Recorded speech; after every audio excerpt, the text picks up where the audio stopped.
Hello my dear students, good evening. Myself is your Krishna sir.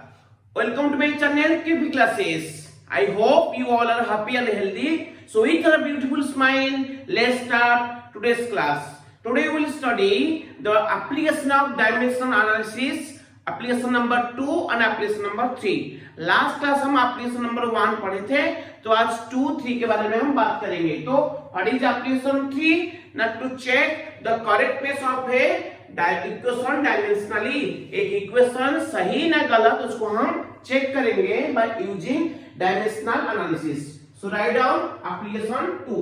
So application 2 क्या होता है? To check application 2 to check the correctness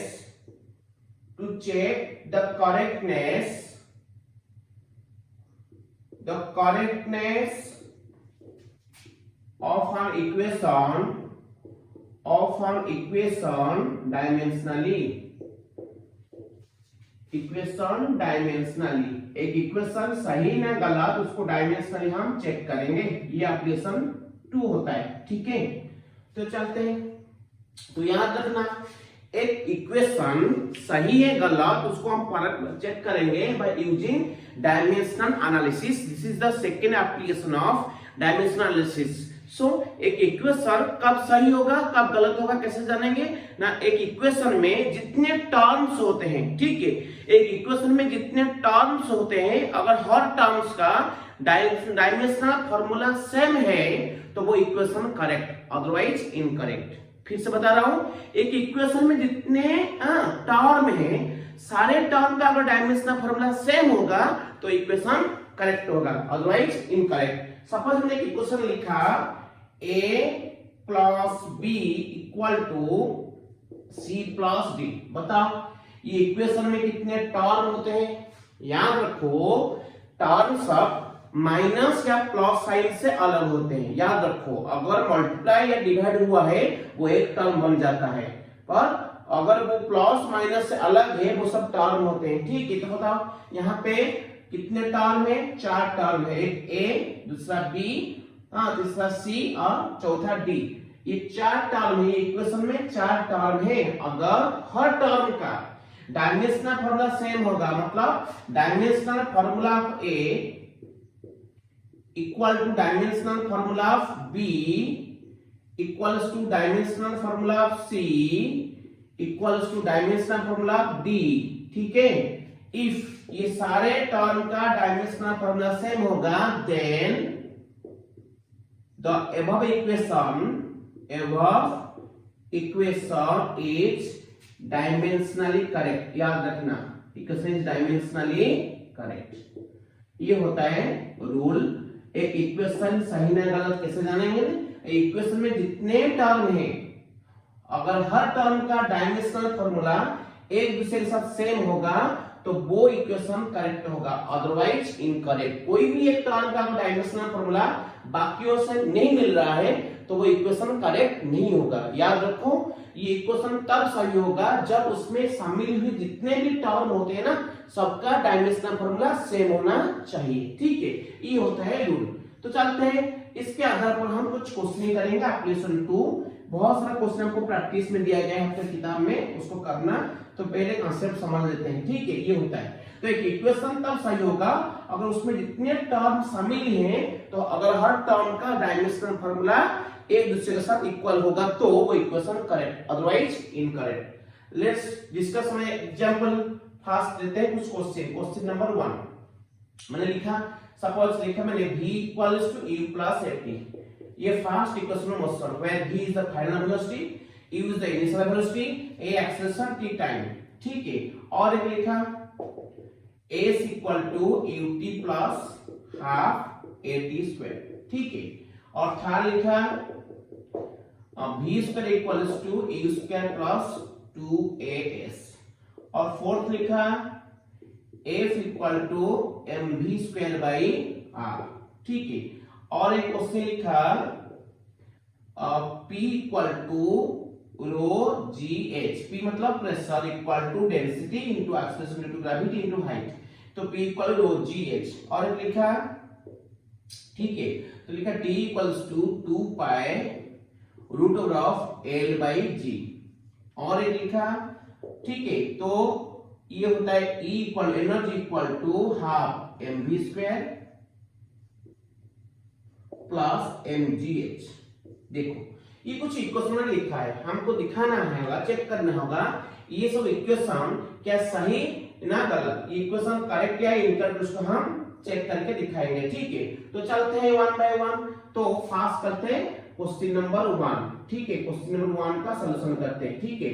solution बता, ये question number 1 में मैंने आपको अभी भी कहा कि एक इक्वेशन तब सही होता है, सब तब करेक्ट होता है अब इसमें जितने टर्म्स होते हैं, अगर हर टर्म्स का डायमेंशनल फार्मूला एक दूसरे के साथ इक्वल होता है तो वो इक्वेशन करेक्ट होगा। आई बात समझ में? तो देखो फर्स्ट इक्वेशन क्या है बताओ, v equals to u plus 80। बताओ इस इक्वेशन में कितने टर्म है, मैंने आपको बार बार बोला है एक इक्वेशन में टर्म कैसे पता चलेगा ना, हमेशा टर्म जो होते हैं ना वो प्लस माइनस साइन से अलग होते हैं, अगर इनटू हो गए डिवाइड हो गए वो एक ही टर्म कहलाते हैं, ठीक है। तो इधर कितने टर्म होंगे, 3 टर्म, एक होता है v, दूसरा होता है u और 80 मल्टीप्लाई मतलब ये एक टर्म हो जाएगा, ये एक 2 3 टर्म हुआ। अगर हर टर्म का डायमेंशनल फार्मूला सेम होगा तो वो इक्वेशन क्या होगा, करेक्ट होगा। लेट्स सी, तो फास्ट चलते हैं सॉल्यूशन पे। तो डायमेंशनल फार्मूला किसका लिखेंगे, v का। बताओ v का डायमेंशनल फार्मूला क्या होता है, v होता है वेलोसिटी, हां चाहे इनिशियल वेलोसिटी हो या फाइनल वेलोसिटी। वेलोसिटी क्या होता है, डिस्प्लेसमेंट टाइम, डिस्प्लेसमेंट में टाइम लेंथ बाय t, तो l बाय क्या होगा, t होगा। तो इसको क्या लिखेंगे बताओ, l t टू क्या होता है -1, ठीक है। आपको पता है वेलोसिटी होता है डिस्प्लेसमेंट टाइम, डिस्प्लेसमेंट के लिए कौन सा फंडामेंटल क्वांटिटी जाएगा, लेंथ, तो length by time l t to -1 होगा उसका डायमेंशनल फार्मूला। ये होता है वेलोसिटी, फाइनल वेलोसिटी का। उसी हिसाब से इनिशियल वेलोसिटी का डायमेंशनल फार्मूला क्या होता है बताओ, ये भी वेलोसिटी चाहे इनिशियल हो या फाइनल, वेलोसिटी मतलब उसका डायमेंशनल फार्मूला क्या होगा, वही l बाय t क्या है, ये सब पढ़े हो लास्ट क्लास में, हम सब पढ़े हैं पहले से, नहीं तो क्या होगा l t टू -1। उसके बाद चलते हैं डायमेंशनल फार्मूला, नेक्स्ट टर्म कौन है 80, तो 80 का डायमेंशनल फार्मूला क्या होगा बताओ, a का होता है एक्सीलरेशन, क्या होता है l t to -2 into t का क्या होगा, t होगा। तो बताओ ये क्या हो गया, l t to -2 into t। बताओ बेस से में मल्टीप्लाई है, पावर आर हो जाएगा, इसका पावर -2, इसका होता है 1, -2 + 1 क्या होगा, t टू -1 होगा। अब देखो ये तीनों टर्म इक्वेशन में जो तीनों टर्म था, एक था v, दूसरा था u, तीसरा था 80, ये तीनों टर्म का डायमेंशनल फार्मूला क्या आया, सेम आया। Hence the equation is dimensionally correct. Since all the terms the equation have the same dimensional formula, so the equation is dimensionally correct। ये समझो, ये हो गया हमारा फर्स्ट इक्वेशन। अब चलते हैं उसी हिसाब से सेकंड इक्वेशन देखेंगे, ठीक है। तो सेकंड इक्वेशन में जितने टर्म है, अगर हर टर्म का डायमेंशनल फार्मूला सेम होगा तो वो इक्वेशन भी करेक्ट होगा, ठीक है। तो चलते हैं क्वेश्चन नंबर 2। ये क्या दिया है बताओ, s equal to ut plus half d square. ये सुनो, ये लिखा है s equals to ut plus half d square.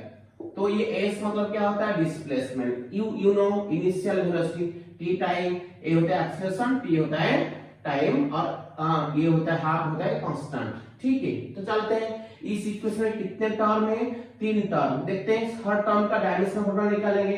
पहले s का डायमेंशनल फार्मूला, s क्या होता है, डिस्प्लेसमेंट, जिसका होता है l लेंथ, ठीक है। डिस्प्लेसमेंट लेंथ है, उसका डायमेंशनल फार्मूला क्या होगा ना, l ही होगा। उसके बाद चलते हैं सेकंड टर्म कौन, ut।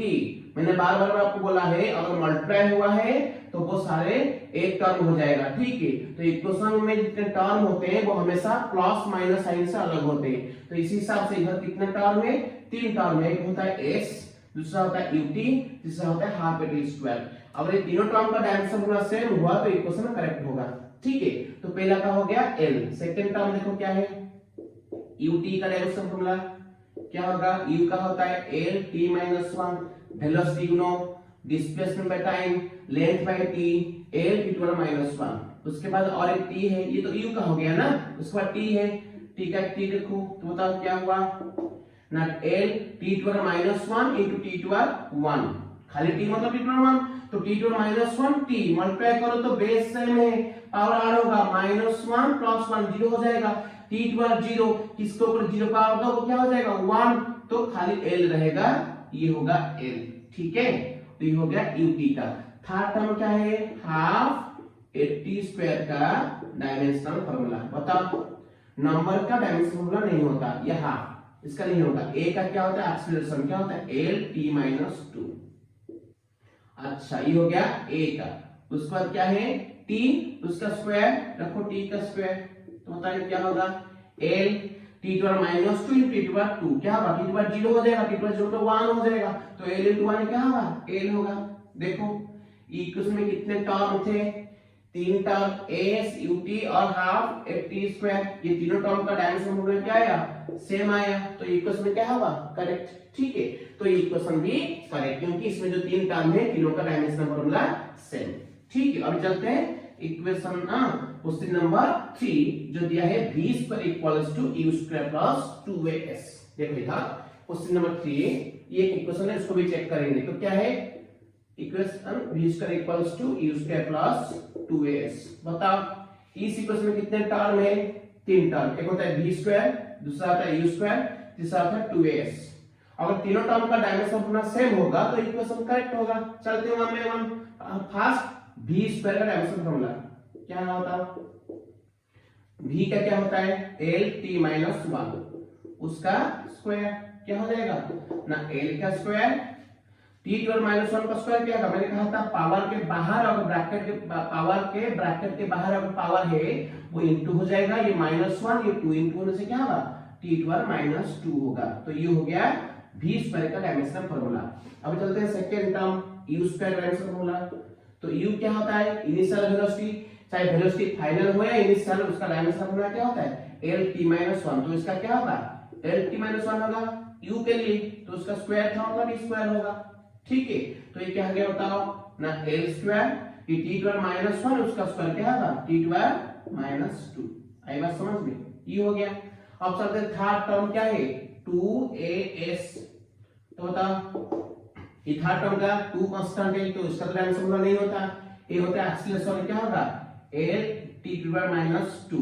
ठीक है, और s का क्या होता है, डिस्प्लेसमेंट, खाली l होगा। तो बताओ ये क्या हुआ, l into l क्या हुआ, l² t-2 ऑलरेडी था। बताओ ये इक्वेशन में जो 3 टर्म है v² u² 2as, ये तीनों टर्म का डायमेंशन फार्मूला सेम आया। तो बताओ ये इक्वेशंस का करेक्ट है इनकरेक्ट, करेक्ट, क्योंकि इसमें जो तीनों टर्म शामिल है तीनों का डायमेंशनल फार्मूला सेम है, तो इक्वेशन डायमेंशनली करेक्ट। ठीक है, ये हो गया तीसरा क्वेश्चन। अब चलते हैं फोर्थ क्वेश्चन। फोर्थ क्वेश्चन को देखो तो उसमें कितने टर्म देखो, अगर उसके हर टर्म का डायमेंशन फार्मूला सेम होगा वो इक्वेशन भी करेक्ट होगा। क्वेश्चन नंबर 4 एक दिया है कितना, mv²/r। पता यहाँ पे f क्या है, फोर्स, ये टर्म, और इधर mv²/r। मैंने कहा था अगर मल्टीप्लाई हुआ है टर्म एक दूसरे के साथ, मल्टीप्लाई डिवाइड हुआ है वो एक हो जाएगा, तो ये एक ही टर्म है, तो कुल मिलाकर कितना टर्म हुआ, 2 टर्म, एक होता है f, दूसरा होता है mv²/r। अगर दोनों टर्म का डायमेंशन फार्मूला सेम होगा तो इक्वेशन करेक्ट होगा। चलते हैं फर्स्ट फोर्स का। फोर्स का डायमेंशन फार्मूला क्या है बताओ, m l t-2। अगर मैंने आपको कहा था एक ट्रिक, अगर डायमेंशनल फार्मूला याद नहीं आ रहा है कैसे करना है, देखो मैंने आपको ट्रिक कहा था, f का वैल्यू क्या होता है, m into a। एक फिजिकल क्वांटिटी को तब तक के लिए तोड़ो जब तक के लिए वो टूट रहा है, ठीक है, तो फोर्स होता है m into a। m तो और टूटेगा नहीं, a को तोड़ सकते हैं, a होता है एक्सीलरेशन, क्या होता है, वेलोसिटी बाई टाइम। तो अब इसको रखो m/t, वेलोसिटी क्या होता है, डिस्प्लेसमेंट बाय टाइम। आई बात समझ में, तो ये क्या हो गया बताओ, m डिस्प्लेसमेंट क्या आ जाएगा, l, नीचे t² होगा, तो ऊपर जाएगा तो क्या होगा, ml t-2। ये होता है उसका dimensional formula, ml t-2 with in square bracket. ठीक है, ये हो गया फोर्स का। अब चलते हैं सेकंड टर्म कौन है, mv² क्या है, r, उसका डायमेंशन फार्मूला निकालो। देखो वो अगर 8 के साथ 8 के डायमेंशन फार्मूला के साथ इक्वल होगा तो वो इक्वेशन करेक्ट है। ठीक है, तो देखो mv² का डायमेंशन फार्मूला क्या होगा, m का तो m होता है, वेलोसिटी क्या होता है, l t-1। ठीक है, तो वेलोसिटी का क्या है, m का तो m हुआ, वेलोसिटी होता है l t माइनस 1, तो उसका बाहर क्या था स्क्वायर। नीचे रेडियस क्या होता है, रेडियस होता है एक लेंथ टर्म जिसके लिए l जाएगा। ठीक है, अब देखो उसको थोड़ा चेक कर लो, ये m, ये l का बाहर स्क्वायर है तो क्या होगा l स्क्वायर, t का क्या होगा -1 ब्रैकेट के बाहर 2 पावर है। ठीक है, तो मैंने कहा था और पावर के ब्रैकेट के बाहर पावर है तो वो दोनों पावर मल्टीप्लाई होगा, तो -1 × 2 क्या होगा t⁻²। ठीक है, नीचे क्या है बताओ l, तो ये क्या होगा बताओ mv स्क्वायर में क्या होगा, एक l कट जाएगा तो रहेगा क्या m l t⁻²। देखो ये इक्वेशन में जो दो टर्म था दोनों का डायमेंशनल फार्मूला क्या हुआ सेम आया। ठीक है, तो इक्वेशन क्या होगा करेक्ट होगा। ठीक है, तो इक्वेशन में जितने टर्म है अगर सारे टर्म का डायमेंशन फार्मूला सेम होता है तो इक्वेशन क्या होगा करेक्ट होगा। इधर दोनों टर्म का डायमेंशन फार्मूला सेम आया mlt-2 तो इक्वेशन क्या होगा करेक्ट। ठीक है, ये था क्वेश्चन नंबर आपका क्या 4 था। अब चलते हैं क्वेश्चन नंबर क्या है, क्वेश्चन नंबर 4 था। अब चलते हैं क्वेश्चन नंबर 5। क्या बताओ क्या दिया है क्वेश्चन नंबर 5। क्वेश्चन नंबर 5 दिया है P = ρgh। तो P मतलब प्रेशर, रो होता है डेंसिटी, g होता है acceleration due to gravity, h होता है हाइट। बताओ इस इक्वेशन में कितने टर्म है, कितने टर्म, दो टर्म, एक होता है P जो लेफ्ट में है और ये रो gh तीनों मल्टीप्लाई हुआ है तो मल्टीप्लाई हो गया मतलब वो एक ही हो जाएगा। अगर मल्टीप्लाई डिवाइडेड होते हैं टर्म वो एक ही हो जाता है। ठीक है, तो इस इक्वेशन में दो टर्म होते हैं, अगर दोनों का डायमेंशन फार्मूला सेम होगा तो इक्वेशन करेक्ट होगा। चलते हैं फर्स्ट P का डायमेंशन फार्मूला बताओ। P प्रेशर क्या है उसका m l-1 t⁻²। याद है, अगर नहीं याद आ रहा है P का क्या होगा, P होता है pressure force by area. Force का मैंने अभी भी कहा था ml-t-2 और एरिया का क्या होता है लेंथ इनटू ब्रेथ। लेंथ के लिए फंडामेंटल l जाएगा और ब्रेथ के लिए फंडामेंटल क्वांटिटी l जाएगा। तो बताओ क्या होगा, एक l कट गया तो बताओ m, नीचे जो l और एक बचेगा ऊपर जाएगा तो क्या होगा l⁻⁻1 और पहले से t⁻⁻2 ऊपर था। ठीक है, तो ये हो गया प्रेशर का डायमेंशनल फार्मूला, किसका प्रेशर का। अब चलते हैं किसका रो gh का। रो मतलब डेंसिटी, g मतलब acceleration due to gravity, h मतलब हाइट। इसका देखेंगे बताओ रो मतलब क्या होता है डेंसिटी, तो डेंसिटी का डायमेंशनल फार्मूला क्या होता है, रो होता है मास बाय वॉल्यूम। मास का होता है m, वॉल्यूम क्या होता है, वॉल्यूम में तीन लेंथ होते हैं, लेंथ ब्रेथ हाइट, मतलब तीनों ही एक लेंथ टर्म है तो ये l होगा तो क्या होगा m/l3। तो क्या होगा ये m l⁻³ याद रखो। ठीक है, तो रो का लिखना डायमेंशन फार्मूला क्या है m l⁻³। अच्छा g क्या होता है एक्सीलरेशन, इसका क्या होता है l⁻²। h का क्या होता है हाइट, हाइट एक लेंथ टर्म होता है उसका क्या होगा ना खाली l होगा, क्या होगा खाली l होगा h के लिए तो लिखा l। क्लियर, अभी इसको सजा लो क्या होगा देखो m l क्या होगा l² इनटू l⁻³ तो क्या होगा l² इनटू l⁻³ तो क्या होगा l क्या हो जाएगा -1, क्योंकि पावर अगर ऐड होगा -3 इन दोनों का हो गया 2 तो -3 क्या होगा -1 पावर होगा l के ऊपर, उसके बाद t क्या है -2।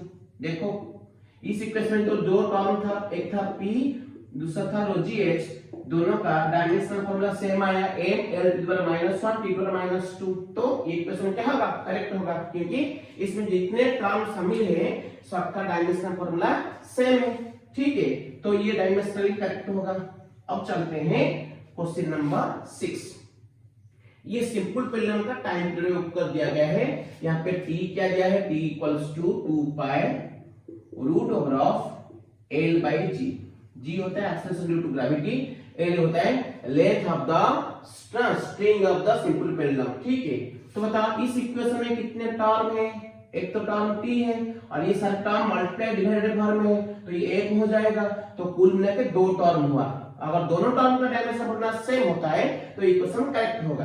तो चलते हैं फर्स्ट t का डायमेंशन फार्मूला, t मतलब टाइम, तो टाइम का क्या होगा वही t रहेगा क्योंकि t एक फंडामेंटल क्वांटिटी है इटसेल्फ नहीं। उसके बाद सेकंड टर्म क्या है 2π और root over of L by g, इसका डायमेंशन फॉर्मूला बताओ। 2 कांस्टेंट, पाई भी कांस्टेंट, कांस्टेंट का डायमेंशन फॉर्मूला नहीं होता। अभी रूट दे दो। L का डायमेंशन फॉर्मूला क्या होता है? L बाई जी क्या होता है? एक्सीलरेशन ड्यू टू ग्रेविटी, चाहे कोई भी एक्सीलरेशन हो उसका डायमेंशन फॉर्मूला क्या होता है? L t1 - 2। आई बात समझ में? तो ये क्या होगा देखो, L कट जाएगा, t1 - 2 हो जाएगा तो क्या होगा? t1 + 2। तो इसका क्या था? रूट होगा, स्क्वायर रूट और स्क्वायर कट जाएगा तो क्या रहेगा? t रहेगा। देखो यहाँ पे जो दो टर्म था t और दूसरा था 2 pi root over L by g, दोनों का डायमेंशन फॉर्मूला सेम आया t। तो ये दोनों टर्म का डायमेंशन फॉर्मूला सेम है तो ये इक्वेशन में दोनों टर्म है तो ये इक्वेशन क्या होगा? करेक्ट होगा, क्योंकि इस इक्वेशन का हर टर्म मतलब ये दो टर्म का डायमेंशन फॉर्मूला सेम आया तो इक्वेशन करेक्ट। ठीक है, अच्छा अब चलते हैं और एक लास्ट क्वेश्चन जो आपको दिया है एनर्जी के ऊपर। Energy equal to half mv² plus mgh। Question number 7 ई दिया है हाफ mv² प्लस mgh। ई एनर्जी बताओ, इस इक्वेशन में कितने टर्म है? तीनों टर्म है। एक होता है ई और ये मल्टीप्लाई हो गया मतलब एक टर्म, ये भी मल्टीप्लाई है एक टर्म, तो एक एक एक, तो कितना टर्म हुआ? 3 टर्म। अगर 3 टर्म का डायमेंशन फॉर्मूला सेम होता है तो इक्वेशन करेक्ट, अदरवाइज इनकरेक्ट। तो ई का देखो डायमेंशन फॉर्मूला निकालो, क्या होगा? एनर्जी का क्या पढ़े हम? क्या होता है? m L2 t - 2 पढ़े एनर्जी, वर्क एनर्जी। ठीक है, पिछले वीडियो से देख लेना। तो अभी आपको भी बता देता हूं, वर्क या एनर्जी क्या होता है? अब होता है फोर्स इनटू डिस्प्लेसमेंट। तो फोर्स को तोड़ो, क्या होगा? Force equal mass into acceleration.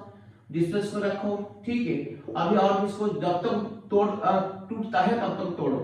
तो ये m तो टूटेगा नहीं, s तो टूटेगा नहीं, तो ms को रखो, a टूटेगा। एक्सीलरेशन क्या होता है? Change in velocity by time, velocity by time. अभी देखो ये ms t हो गया, वेलोसिटी टूटेगा, बाकी t s m तो टूटेगा नहीं, v टूटेगा। वेलोसिटी क्या होता है? ना डिस्प्लेसमेंट बाय टाइम, तो फाइनल हो गया और आगे टूट नहीं सकता। तो ये क्या हो गया? m एस एस क्या होता है? डिस्प्लेसमेंट। डिस्प्लेसमेंट किसका टर्म है? लेंथ का, तो ये लेंथ होगा, डिस्प्लेसमेंट की लेंथ है, ये भी डिस्प्लेसमेंट की लेंथ है, तो लेंथ क्या होगा? लेंथ का स्क्वायर। नीचे टी क्या होगा? टी स्क्वायर, तो क्या होगा? m L², टी स्क्वायर ऊपर जाएगा तो क्या होगा? t² - 2। वही लिखा है मैंने। ई का डायमेंशन फॉर्मूला होता है m L² t² - 2। ठीक है, ये हो गया किसका? एनर्जी का डायमेंशन फॉर्मूला। ये फर्स्ट टर्म। सेकंड टर्म क्या होता है? Half mv²। देखो हाफ mv² का डायमेंशन क्या होगा? हाफ का तो नहीं होता कांस्टेंट, m का m रहेगा। अच्छा, v क्या होता है? Distance by time, length by t, l t² - 1। v का होता है l, t² क्या होता है? -1।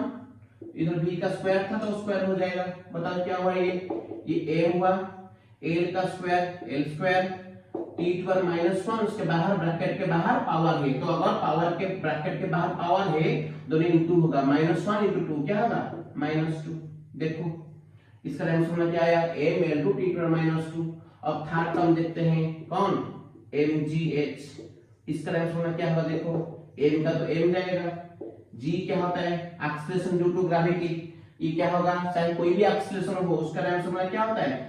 L t² - 2 होता है। ठीक है, उसके बाद h मतलब हाइट, हाइट मतलब डिस्टेंस टर्म, डिस्टेंस टर्म का डायमेंशन क्या होता है? l होता है, जो लेंथ होता है फंडामेंटल क्वांटिटी। ठीक है, तो ये क्या हो गया पूरा का पूरा? देखो m l क्या हुआ? l² t² क्या हुआ? -2। अब देखो इस इक्वेशन में जो तीन टर्म था, एक था e, दूसरा था हाफ mv², तीसरा था mgh, ये तीनों टर्म का डायमेंशन फॉर्मूला क्या आया? सेम आया। तो ये इक्वेशन क्या होगा? करेक्ट होगा। तो ये था आपका application to check the correctness of an equation dimensionally. तो एक इक्वेशन तभी सही होगा, तभी करेक्ट होगा अगर उस इक्वेशन में जितने टर्म शामिल होंगे सब टर्म का डायमेंशन फॉर्मूला एक दूसरे के साथ इक्वल होगा। तो ये हम 7 एग्जांपल लेके दिखा दिए कि इसमें जितने टर्म है सब टर्म का डायमेंशन फॉर्मूला एक दूसरे के साथ इक्वल है, तो ये सारे के सारे इक्वेशन डायमेंशनली करेक्ट है। ठीक है, ये था तुम्हारा एप्लीकेशन 2 ऑफ डायमेंशनल एनालिसिस, जो था to check the correctness of an equation dimensionally. ठीक है, अब चलते हैं application 3, the most important one, operation 3, ये 3 मार्क में आपका आता है। हाँ, 3 मार्क में, 5 मार्क में रैली डालता है, पर मैक्सिमम 3 मार्क के लिए एप्लीकेशन का जो क्वेश्चन डालता है। ठीक है, अब चलते हैं एप्लीकेशन 3। एप्लीकेशन 3 क्या कहता है बताओ? कहता है to establish a relation among different physical quantity ये इंपॉर्टेंट है, among different physical quantities। ठीक है, ये होता है एप्लीकेशन 3। कुछ फिजिकल क्वांटिटी दिया गया होगा, उनके बीच में रिलेशन पूछा होगा। तो रिलेशन मतलब क्या होता है? दो तरह का होता है, एक होता है डायरेक्टली प्रोपोर्शनल और दूसरा होता है इनवर्सली प्रोपोर्शनल। अगर एक क्वांटिटी बढ़ता है, दूसरा भी इस हिसाब से बढ़ता है, अगर ये घटा वो भी घटता है, तो ये कौन सा रिलेशन? Directly proportional. ठीक है, अगर एक क्वांटिटी बढ़ रहा है, दूसरा घट रहा है, या ये घट रहा है, ये बढ़ रहा है, तो कौन सा प्रोपोर्शनल? Inversely proportional. ठीक है, तो ये होता है। तो हम कैसे करेंगे? एक क्वेश्चन लेते हैं डायरेक्ट। क्या कहता है? Force F acting on a body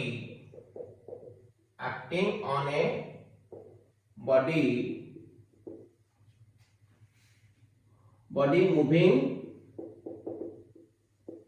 in a circular path, body circular path move कर रहा है। ठीक है, तो force acting on a body moving in a circular path depends upon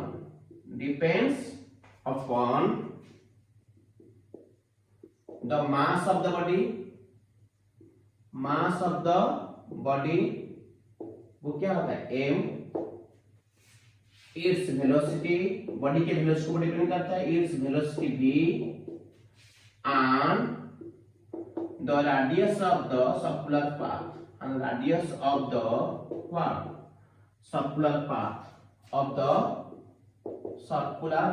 जो सर्कुलर पाथ में वो घूम रहा है उसके रेडियस को डिपेंड करता है। क्या कह रहा है? इधर कह रहा है फोर्स मास को डिपेंड करता है। बॉडी, एक बॉडी सर्कुलर पाथ में घूम रहा है, उसके ऊपर जो फोर्स काम करता है, वो फोर्स के बारे में आगे पढ़ेंगे, जिसको कहते हैं सेंट्रीपिटल फोर्स। वो फोर्स बॉडी के मास को डिपेंड करता है, बॉडी का वेलोसिटी को डिपेंड करता है, और उसके रेडियस को डिपेंड करता है। सपोज ये एक बॉडी सर्कुलर मोशन करता है, एक बॉडी यहाँ पे है, ये ऐसे सर्कुलर मोशन करता है। ठीक है, ये सर्कुलर पाथ का सेंटर है, तो बॉडी के ऊपर एक फोर्स सेंटर की ओर काम करता है, इसको कहते हैं सेंट्रीपिटल फोर्स F। और ये किसको डिपेंड करता है? नहीं, बॉडी जो घूम रहा है उसका मास, और जो वेलोसिटी में घूम रहा है वो वेलोसिटी, और जो सर्कुलर पाथ में घूम रहा है उसका रेडियस के ऊपर डिपेंड करता है। किसके ऊपर? Mass of the revolving body, rotating body, its velocity and radius of the circular path, ये तीनों के ऊपर डिपेंड करता है। तो डिपेंड करता है मतलब वो इनवर्सली डिपेंड कर सकता है, डायरेक्टली डिपेंड कर सकता है, हमको नहीं पता। हमको लेना है डायमेंशन एनालिसिस से अप्लाई करके हमको दिखाना है वो किसके साथ कैसे डिपेंड करता है, तो उनको लेकर हम एक इक्वेशन बनाएंगे। ठीक है, तो चलो कैसे सॉल्व करते हैं? तो 1 बाय 1 चलते हैं। फोर्स डिपेंड करता है m के ऊपर, क्या करेंगे सॉल्यूशन? देखो कैसे करना है, बहुत इजी है, ध्यान से सुनो। लेट F डिपेंड करता है किसके साथ? मास के साथ, लेकिन F proportional to m to the power a। a क्या होता है? Unknown power. अगर ये पावर में पॉजिटिव लेता हूं तो F m के साथ कौन सा प्रोपोर्शनल? डायरेक्टली। तो इधर m के स्क्वायर के साथ डायरेक्ट प्रोपोर्शनल, इधर m के साथ डायरेक्ट प्रोपोर्शनल, m के क्यूब के साथ डायरेक्ट प्रोपोर्शनल, और m के फोर्थ के साथ डायरेक्ट प्रोपोर्शनल। अगर पावर पॉजिटिव होता है तो F m के साथ डायरेक्टली प्रोपोर्शनल। अगर पावर नेगेटिव होगा, इसका मतलब क्या होता है ना? F proportional to 1 by m4। ये सुनो, तो नीचे आ गया, ये कौन सा रिलेशन हुआ? इनवर्सली। अगर एक फास्ट क्वांटिटी के हिसाब से दूसरे क्वांटिटी का जो पावर है अगर रिवर्स नेचर का आता है तो वो कौन सा रिलेशन? इनवर्सली।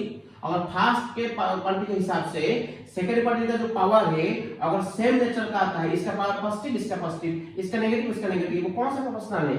Directly proportional. तो हमको तो नहीं पता, इसलिए पावर हम नोन नहीं लेंगे, क्या लेंगे? अननोन। तो देखेंगे क्या?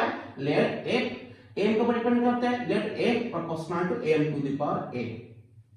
अगर ए हम पॉजिटिव दिखा दिए, इसका पावर पॉजिटिव है, अगर इसका पॉजिटिव आ गया तो इसके साथ ये कौन कैसे डिपेंड करता है डायरेक्टली। अगर ए हम नेगेटिव दिखा दिए तो ए भी के साथ कैसे डिपेंड करता है इनवर्सली, वो हमको प्रूव करने हैं आगे, ठीक है। वो सिर्फ कहा है क्वेश्चन में ए डिपेंड करता है एम भी आर के ऊपर, तो हम ले लेंगे let a proportional to l to the power a first. And second क्या है, और किसको डिपेंड करता है वेलोसिटी के ऊपर, a proportional to v to power b लिखो 2। और किसको डिपेंड करता है r के ऊपर, लिखो a proportional to r to क्या है c। ये क्वेश्चन 3 हम ले लिए, ठीक है। ये तीनों को दिया था, इसको ऊपर डिपेंड करता है, इसको ऊपर डिपेंड करता है, इसको ऊपर डिपेंड करता है। किसके ऊपर कैसे डिपेंड करता है डायरेक्टली इनवर्सली वो नहीं पता, हम इसलिए उन सब का पावर अननोन ले लिए, ठीक है। तो ये हो गया तीनों का एक्सप्रेशन, ये आ गया। अब ये तीनों रिलेशन को कंबाइन करो, ठीक है। तो कंबाइन करने से क्या मिलेगा, ऑन कंबाइनिंग, बताओ अगर इन तीनों को कंबाइन करेंगे क्या होगा ना, होगा एक। जब कंबाइन करते हैं कुछ प्रोपोर्शनल को अगर कंबाइन करते हैं, लेफ्ट वाला साइड एक बार लिखना, उसके बाद प्रोपोर्शनल साइड लेना, और राइट में जो है सारे मल्टीप्लाई हो जाएंगे, a to the power a, b to power b, r to power c आ गया, ठीक है। उसके बाद प्रोपोर्शनल साइन को अगर इक्वल साइन करना है तो एक कांस्टेंट आ जाएगा k, ठीक है। कांस्टेंट ऑफ प्रोपोर्शनल जिसको कहते हैं, जब प्रोपोर्शनल साइन को इक्वल साइन में कन्वर्ट करते हैं तो एक कांस्टेंट आता है, हम k ले लिए। तो और क्या था उसके आगे, a to power a, b to power b, r to power c। इसको इक्वेशन 4 दे दो, और यहां तक इंपॉर्टेंट है। तो अभी क्या करना है, दोनों साइड में डायमेंशनल फार्मूला अप्लाई करना है। नाउ अप्लाइंग, स्टेप याद रखो, now applying dimensional formula, dimensional formula on both sides, formula on both sides of the equation, on both sides of the above equation, ठीक है। ऊपर जो इक्वेशन है उसके दोनों साइड में डायमेंशनल फार्मूला अप्लाई करेंगे। देखो we get, हमको क्या मिलेगा, a का डायमेंशन फार्मूला क्या होता है, m l t to power -2, ठीक है। m मतलब उसके पावर 1, l मतलब उसका पावर नहीं, मतलब क्या है 1। अच्छा, k होता है डायमेंशनलेस कांस्टेंट, ये प्रोपोर्शनल कांस्टेंट, इसका डायमेंशनल फार्मूला नहीं है तो उसका नहीं लिखना। m का क्या होगा, m उसका पावर क्या था a रखो। v क्या होता है velocity, displacement by time, l by t, तो l बाय t क्या होगा, l t टू पावर -1, तो उसका पावर क्या था b। उसके बाद r क्या होता है रेडियस, रेडियस एक लेंथ टर्म है, तो उसका डायमेंशन फार्मूला क्या होगा, l होगा, उसका पावर क्या था c था, ठीक है। अभी देखो सजा लो थोड़ा, इसको देखो m1 l1 t to power -2 वैसे रखो, और इसका क्या होगा देखो, इधर m का पावर क्या है a, इधर a का पावर अंदर 1 है, बाहर क्या है b है, तो पावर के ब्रैकेट पावर अगर है तो वो पावर दोनों मल्टीप्लाई होगा। देखो a का अंदर पावर 1 है, बाहर पावर b है, तो a का पावर क्या होगा b हो गया, 1 into b होगा। इधर l का पावर c है और ये मल्टीप्लाई हुआ है, बताओ अगर बेस से में पावर मल्टीप्लाई हुआ है तो पावर क्या होगा r होगा, तो बताओ l का पावर क्या होगा, इधर l का पावर b है, इधर c है, तो क्या होगा b प्लस c। अभी देखो t का पावर अंदर देखो ब्रैकेट के अंदर -1, ब्रैकेट के बाहर वाली पावर है b, तो -1 ये b इंटू हो जाएगा क्या होगा -b, ये आ गया। और क्या करेंगे, देखो इधर इक्वल साइन है तो दोनों साइड में रेस्पेक्टिव क्वांटिटी का डायमेंशन सेम होगा, मतलब इसका जो डायमेंशन है मास का a, इसका जो मास का डायमेंशन है 1 के साथ इक्वल होगा। l का डायमेंशन b प्लस c, इधर l का डायमेंशन 1 के साथ इक्वल होगा, इधर t का डायमेंशन -b, इधर t का डायमेंशन -2 के साथ इक्वल होगा। अब कंपेयर करके लिख लो, हेंस हमको क्या मिलेगा, a इक्वल क्या होगा 1, a इक्वल टू 1। l का डायमेंशन देखो क्या है, इधर b plus c, b plus c equal क्या होता है, इधर l का डायमेंशन क्या है 1, इधर t का डायमेंशन क्या है -b इक्वल क्या होता है, इधर t का क्या है -2, अगर -b होता है -2 तो b क्या हो जाएगा 2, अगर b 2 मिला इधर डाल दो b की जगह, 2 प्लस c क्या होगा 1, तो c क्या होगा ना 1 ये 2 लेगा उधर माइनस होगा, तो c क्या होगा 1 -2 -1। देखो a का मिला 1, b का मिला 2, c का मिला क्या -1, तो अभी डाल दो ये इक्वेशन 4 में, आराम से आपको रिलेशन मिल जाएगा। हेंस a इक्वल क्या था k m power a, m power a क्या मिला है देखो इधर 1, v पावर b, b क्या मिला इधर देखो 2, और r पावर c क्या मिला देखो -1, तो बता f क्या लिखेंगे k m का पावर 1 मतलब m v स्क्वायर बाई नीचे आ जाएगा r का -1 था, नीचे आ जाएगा r हो जाएगा। ठीक है, तो अगर कांस्टेंट हम 1 मानते हैं तो f क्या हो जाएगा बताओ m v square by r। ये आ गया रिलेशन के बीच में। देखो ये रिश्ता क्या कहलाता है, f होता है m v square by r। तो वो सिंपली क्वेश्चन में दिया था f डिपेंड करता है m के ऊपर, v के ऊपर और r के ऊपर। उनको लेके डायमेंशन फार्मूला का इस्तेमाल करके हम प्रूव कर दिए उनके बीच में रिश्ता क्या है और उसका इक्वेशन में एस्टैब्लिश कर दिए। देखो रिश्ता क्या आया ना, f proportional to m directly, f proportional to square of the velocity directly, f proportional to the radius of the circular path inversely. ठीक है, तो आ गया रिलेशन। तो इसको लेके हम एक क्वेश्चन बना दिए, एक इक्वेशन बना दिए। आई बात समझ में? ये बहुत इंपॉर्टेंट होता है application 3 to establish a relation among different physical quantity. इधर फिजिकल क्वांटिटी कितना था, 4 था। एक था f जो डिपेंड करता है m v r के ऊपर। इनको लेके हम इक्वेशन एस्टैब्लिश कर दिया और आया क्या f equal to m v square by r। आई बात समझ में? बस तो चलते हैं और एक क्वेश्चन करते हैं इसके ऊपर। बहुत इजी है, बस इसको गौर से याद रखना। सबसे बेहतरीन चीज जो है ना डायमेंशनल फार्मूला, जो पहले से वीडियो हम पढ़े हैं, इसको थोड़ा पढ़ो प्रैक्टिस करो। तो एक फिजिकल क्वांटिटी का डायमेंशनल फार्मूला याद रखना होगा थोड़ी बहुत, तो तभी आप आगे आगे उसका जो एप्लीकेशन के ऊपर जो क्वेश्चन है आप आराम से कर पाओगे। ठीक है, तो थोड़ा उसको पढ़ लियो और याद रखो। ठीक है, तो चलते हैं क्वेश्चन नंबर 2। क्वेश्चन नंबर 2 क्या है ना, time period of a simple pendulum clock, simple pendulum depends upon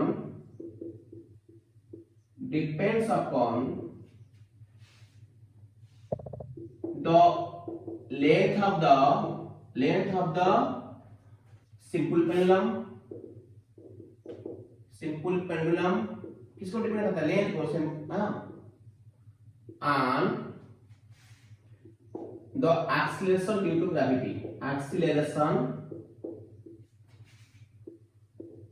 to gravity, ठीक है, इसको डिपेंड करता है। उसका पूछा है establish a relation among them। ध्यान दो। सॉल्यूशन, टाइम पीरियड को t कहते हैं और t किसके ऊपर डिपेंड करता है, टाइम पीरियड डिपेंड करता है किसके ऊपर, length of the simple pendulum l के ऊपर डिपेंड करता है। कैसे डिपेंड करता है हमको नहीं पता, डायरेक्टली हो सकता है, इनवर्स हो सकता है, इसलिए उसका पावर हम ना पॉजिटिव लेंगे ना नेगेटिव लेंगे, तो क्या लेंगे, अननोन लेंगे। ठीक है, ये फर्स्ट। और सेकेंड टाइम पीरियड किसको डिपेंड करता है बताओ ना, the acceleration due to gravity small g, इसके ऊपर डिपेंड करता है, तो उसका पावर लेते हैं b, ये 2।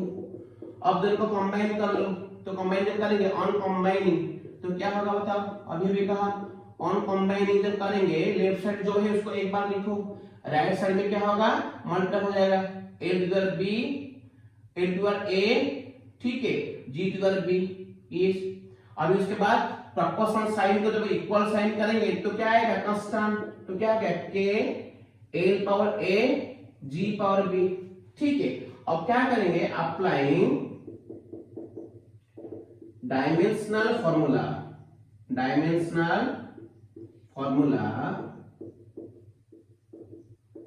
on both sides of the above equation, ठीक है, we get, बता डायमेंशन अप्लाई करो। t का डायमेंशन क्या होता है, टाइम पीरियड खुद t होता है, k का तो नहीं होता है कांस्टेंट, l का क्या होता है l, उसके ऊपर पावर क्या है a, g होता है acceleration due to gravity, acceleration चाहे जो भी हो तो उसका क्या होता है l t⁻² होता है। ठीक है, एक्सेलरेशन का ये होता है डायमेंशनल फार्मूला, उसके ऊपर पावर b था तो b रखो। अभी उसको खोल दो, क्या होगा ये t, अब देखो इधर ये l का क्या होगा a होगा, इधर l का क्या होगा पावर b होगा, क्योंकि अंदर पावर नहीं मतलब क्या है 1 और बाहर ब्रैकेट बाहर b, तो पावर के ब्रैकेट के बाहर अगर पावर है वो इनटू होगा, तो a का पावर अंदर 1 था बाहर b है, तो 1 into b क्या होगा b होगा। उस तरह t का क्या होगा, अंदर पावर था -2 बाहर था b क्या होगा -2b। अब देखो लेफ्ट को सजा के देखो, लेफ्ट में t है l नहीं है, अगर लेफ्ट में l रखूं क्या कैसे लिखूं, l पर 0 t। क्यों मुझे लेफ्ट में l चाहिए, क्योंकि राइट में l है ना, तो कंपेयर करने के लिए l रखा, l इधर नहीं था इसलिए l के बराबर 0 दिया, l के बराबर 0 हुआ तो क्या हो जाएगा 1 t क्या होगा t होगा, तो t के बदले हम ऐसे लिख सकते हैं, ठीक है, इक्वल्स टू राइट में देखो क्या है ना, l का पावर इधर a इधर l का पावर b, दोनों मल्टीप्लाई हुआ है तो पावर क्या होगा 8 होगा, तो l का पावर क्या होगा a प्लस b। अच्छा t का पावर क्या था -2b।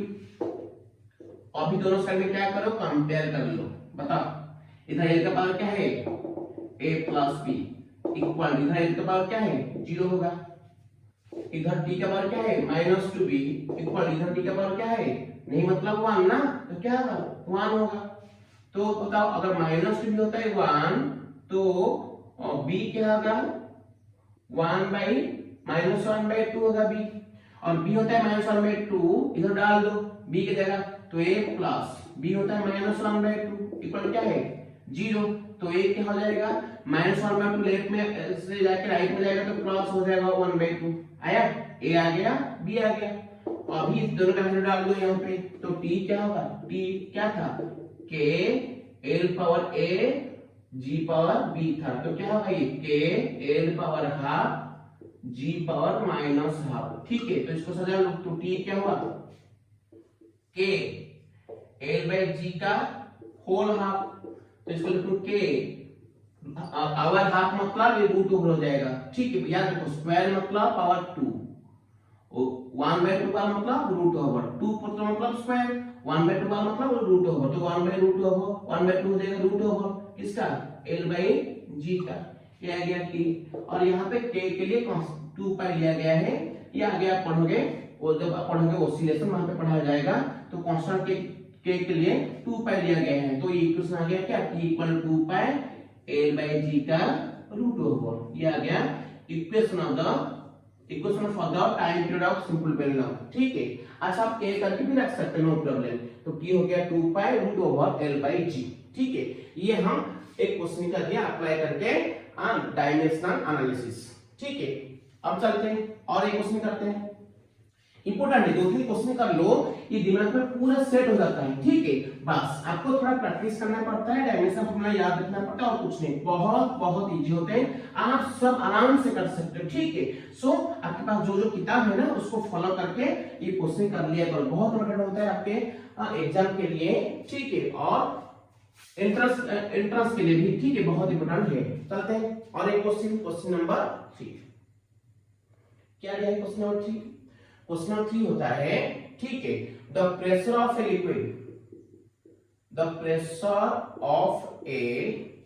लिक्विड कलम,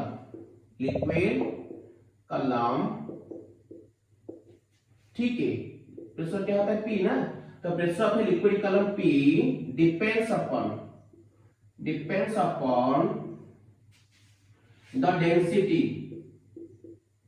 the density symbol rho, density of the liquid, comma, the acceleration due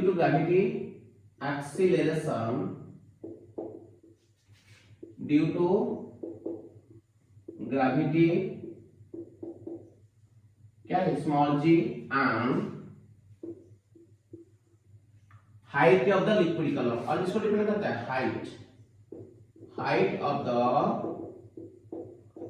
liquid कलम, हाइट h, तो क्या करना होगा, एस्टैब्लिश पूछा है, establish a relation among them, उनके बीच में रिलेशन एस्टैब्लिश करो, तो कैसे करेंगे, यूजिंग डायमेंशनल एनालिसिस, ठीक है, ध्यान दो। तो वो क्या कह रहा है, प्रेशर P किसके ऊपर डिपेंड करता है, सॉल्यूशन जाते हैं, प्रेशर P देखो, प्रेशर P डिपेंड करता है किसके ऊपर ना, फर्स्ट डिपेंड करता है किसके ऊपर, ना density of the liquid, rho density, इसको डिपेंड करता है, तो उसका पावर क्या ले लूं मैं, a, ये 1। और किसको डिपेंड करता है, एक्सेलरेशन ड्यू टू ग्रेविटी को डिपेंड करता है, उसका पावर b ले लूं। और किसको डिपेंड करता है, height of the liquid column h, उसका पावर c ले लूं। ठीक है, ये तीनों को डिपेंड करता है। अभी इनके बीच हम रिलेशन एस्टैब्लिश करेंगे। तो बताओ, अभी इसको कंबाइन कर लो, क्या लिखेंगे, p प्रोपोर्शनल टू, मैंने कहा था जब कंबाइन करेंगे तो लेफ्ट साइड तो एक बार लिखना, राइट साइड क्या आ जाएगा, सब इनटू हो जाएगा। तो rho power a into g power b into h power c। जब प्रोपोर्शनल इक्वलाइज करेंगे कांस्टेंट क्या आ जाएगा, k, rho power a g power b h power c। ठीक है, जब प्रोपोर्शनल का इक्वलाइज करते हो ना तो कांस्टेंट आता है, आ गया। अब दोनों साइड में क्या करो, डायमेंशनल फार्मूला अप्लाई करो। Now applying what, applying dimensional formula, dimensional formula on both sides of the above equation, both sides of the above equation, याद रखो। ठीक है, इक्वेशन वी गेट, तो क्या हमको मिलेगा बताओ, ये इक्वेशन का दोनों साइड में डायमेंशन फार्मूला अप्लाई करो।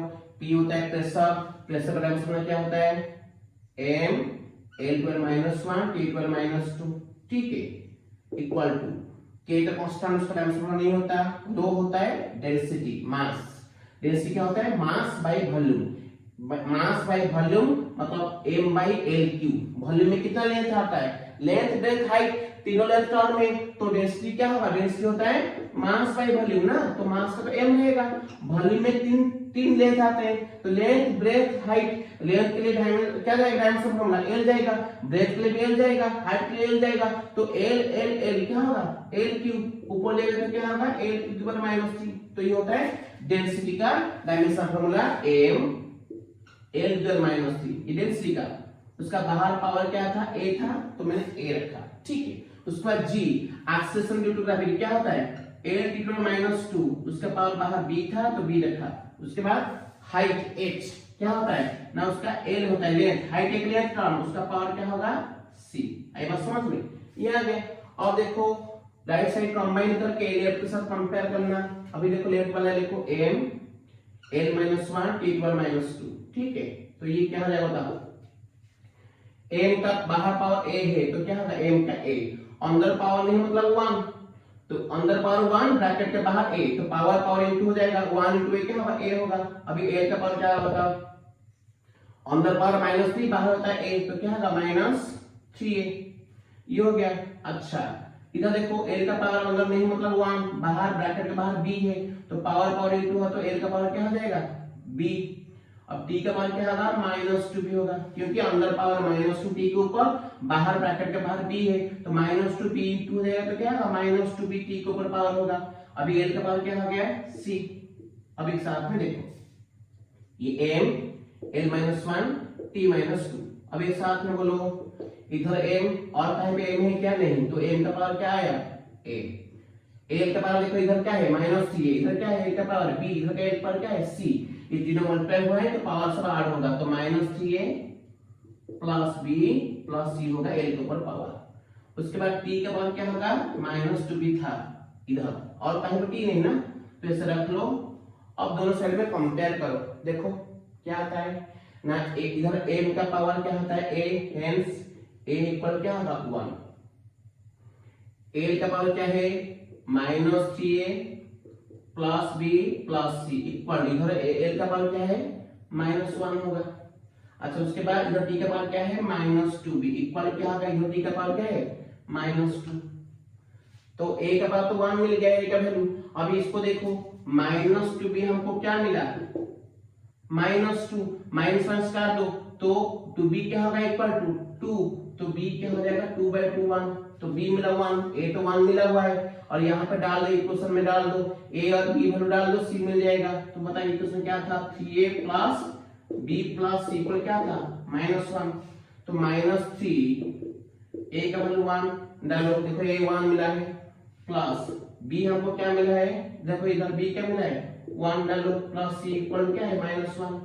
अभी हो गया -3 + 1 + c इक्वल टू -1, -3 + 1 क्या होता है -2, प्लस c इक्वल -1, तो c क्या होगा -1, लेफ्ट में जो -2 था राइट में जाएगा तो क्या होगा +2 होगा, तो -1 + 2 क्या होगा 1। देखो a मिला था 1, b मिला इधर 1, c मिला क्या है 1, हेंस आपका p क्या हो जाएगा, p हो जाएगा क्या था p k rho power a g power b h power c था, सही ना। तो क्या लिखेंगे p = 2 ना k रो पावर 1 a 1 मिला है, देखो इधर b भी 1 मिला है, g पावर 1 h पावर भी 1 c भी 1 मिला है। देखो तो अगर कांस्टेंट k को लेते हैं 1 तो p क्या हो जाएगा रो g h, ये आ गया रिश्ता एस्टैब्लिश हो गया। ये था p और रो g के h के बीच में रिश्ता, p डिपेंड करता है रो के ऊपर, g के ऊपर, h के ऊपर, तो उनके बीच में रिश्ता आ गया p पर रो g h। ये होता है operation 3 to establish a relation among different physical quantities using dimension analysis. ठीक है, ये तीनों ऑपरेशन आपका खत्म हुआ, बहुत इंपॉर्टेंट है, उसको प्रैक्टिस करना और भी क्वेश्चन करना अपनी किताब से। तो मिलते हैं अगले क्लास में और एक नया कॉन्सेप्ट के साथ यूनिट मेजरमेंट का। ठीक है, मिलते हैं। Thank you very much to all of you, enjoy your days, wish all the very best for your bright future. Thank you, Jai Jagannath. Good night to all. Thank you very much. Thank you guys.